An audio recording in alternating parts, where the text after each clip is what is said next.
মসজিদে ঢুকলো।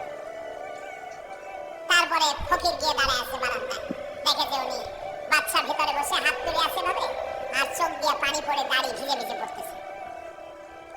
নামাজ শেষ করে মোনাজাত শেষ করে বাদশা বেরিয়েছে। কোন বাদশা? শাহজাহান। বাইরে আসার পর ফকির বলল আসসালামু আলাইকুম, বলে আর ফকির রওনা করছে। বাদশা বলে দাঁড়াও, তুমি যে রওনা করলা তোমার তো ভিক্ষুক মনে হয়, আর লোকেরা যারা ভিক্ষুক না তারাও তো আমার কাছে চায়, আর তুমি তো ভিক্ষুক, চাইলে না কেন কিছু? ভিক্ষুক বলে জাহাপানা, আমি কিছু চাইতে এসেছিলাম আপনার কাছে, কিন্তু আপনার করুণ অবস্থা দেখে আমার জ্ঞানের চোখ খুলে গিয়েছে। আমি দেখতে পেলাম আমি যার কাছে চাইতে এসেছি আমি তো কান্দি না, হাতে বাটি নাই। যার কাছে চাইতে আসতাম দিল্লির সম্রাট, আবার কোন সম্রাটের কাছে হাত পেতে ভিক্ষুকের মতো কি জানি চায়, আর চোখ দিয়া পানি পড়ে দাড়ি ভিজে ভিজে পড়ছে। আমার জ্ঞানের চোখ খুলে গেছে, দুনিয়ার বাদশার কাছে আর চাইবো না। বাদশা কান্দে যে বাদশার কাছে, তার কাছেই চাইবো।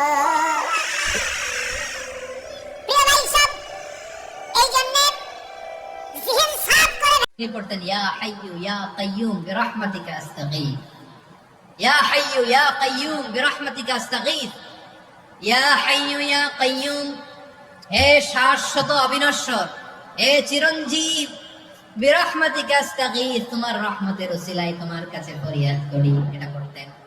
আবার আরেক বর্ণনায় এসেছে ইয়া হাইয়ু ইয়া কাইয়ুম বিরহমাতিকা আস্তাগীথ আসলিহ লি শা'নি কুল্লাহু ওয়ালা তাকিলনি ইলা নাফসি তারফাতা আইন। আসলিহ লি শা'নি কুল্লাহ, আল্লাহ আমার সবকিছু আপনি সেটেল করে দেন।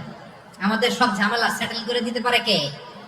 আমরা তো সেটেলমেন্টের জন্য এসপি সাহেব করতেন ইয়া হাইয়ু ইয়া কাইয়ুম বিরহমাতিকা আস্তাগীথ, ইয়া হাইয়ু ইয়া কাইয়ুম বিরহমাতিকা আস্তাগীথ, ইয়া হাইয়ু ইয়া কাইয়ুম, হে শাশ্বত অবিনশ্বর, হে চিরঞ্জীব।